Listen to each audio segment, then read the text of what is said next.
முதலமைச்சரை பத்தி நான் காட்டமா பேச விரும்பல. ஆஸ்பத்திரியில் இருக்கிறாங்க, வேகமா குணமடைந்து வரணும். அதனால என்னதான் அவங்க சர்வே எடுத்தாலும் திராவிட முன்னேற்ற கழகத்தினுடைய தோல்வி உறுதி.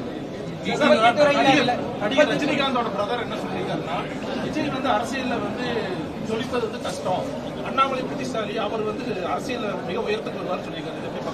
ஆனா எனக்கு சூப்பர் ஸ்டாருடைய சகோதரர் கருப்பா சவப்பான் கூட தெரியாதுங்கன்னா என்னை அந்த வம்புல மாட்டி விட்டாதீங்க. அதனால் நிச்சயமாக அவருடைய கருத்து அது.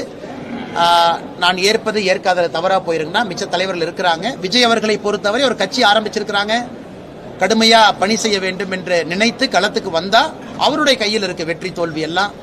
எந்த அரசியல் கட்சியும் அவருடைய உழைப்பை பொறுத்து தான் மக்கள் வாக்களிக்க போறாங்க.